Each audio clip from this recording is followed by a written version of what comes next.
Parents को इतना निचोड़ दिया जाता है, वो इतनी फीस हाइक चार्ज करते हैं कि पेरेंट्स का दम निकल जाता है बच्चों को 12 तक लाने।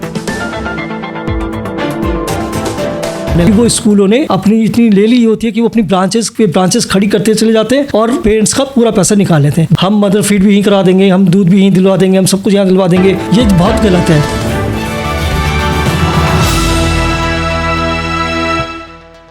Will the new education policy be implemented? How much change will it bring for children?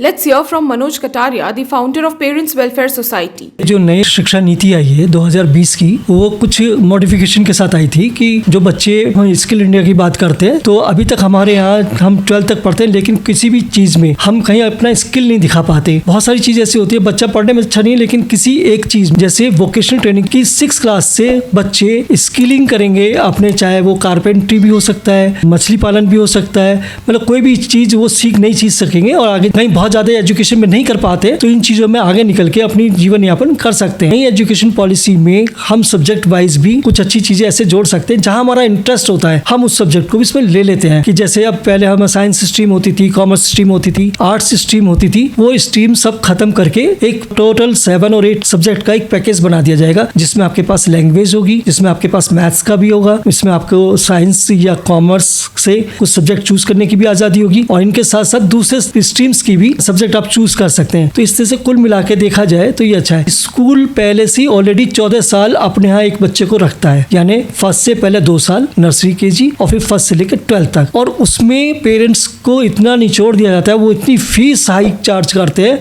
कि पेरेंट्स का दम निकल जाता है बच्चों को 12 तक लाने। और जब वो बच्चा 12th के बाद किसी अच्छे कॉलेज में जाना चाहता है तो उनके पास जो सेविंग्स होती है वो खत्म हो गई होती है, क्योंकि वो स्कूलों ने अपनी इतनी ले ली होती है कि वो अपनी ब्रांचेस खड़ी करते चले जाते हैं और पेरेंट्स का पूरा पैसा निकाल लेते हैं। ये एनईपी में जो चीजें दी गई हैं, तो इसमें 2 की जगह अब इसमें एनईपी में 3 साल कर दिया है कि फर्स्ट से पहले बच्चा 3 साल और पढ़ेगा, यानी पहले 4+ में आता था एडमिशन लेने, अब वो 3+ में आएगा। मुझे ये लग रहा है कहीं आगे चल के कहने भाई जैसे ही बॉर्न होता है आप ऐसे करो, स्कूल में भर्ती कर दो, हम मदर फीड भी यहीं करा देंगे, हम दूध भी यहीं दिलवा देंगे। Today, Manoj ji emphasized the importance of skill development for children and gave us a detailed explanation of the new education policy.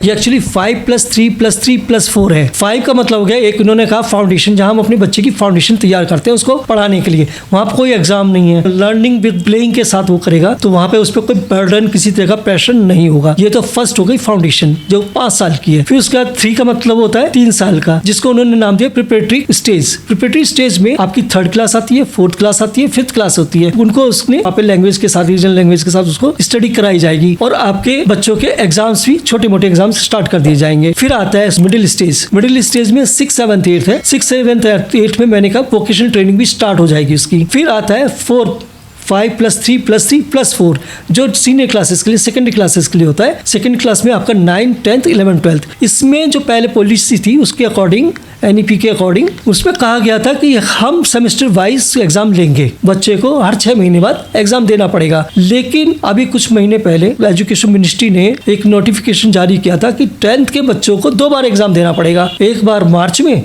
और एक बार मई में, ताकि वो जिसमें वो बेस्ट अपना लाता है वो उसके मार्क्स वही ऐड होंगे। तो कुछ अभी तक पॉलिसी में कुछ शंका है। सच क्या है, इस बात की शंका है, सेमेस्टर सिस्टम चलेगा या साल में 2 बार जो एग्जाम होंगे मई में और मार्च में वो चलेगा। तो अभी बहुत ही ज़्यादा कंफ्यूजन वाली स्थिति है और पेरेंट्स बहुत ज़्यादा कंफ्यूजन इन सब चीज़ों को लेकर।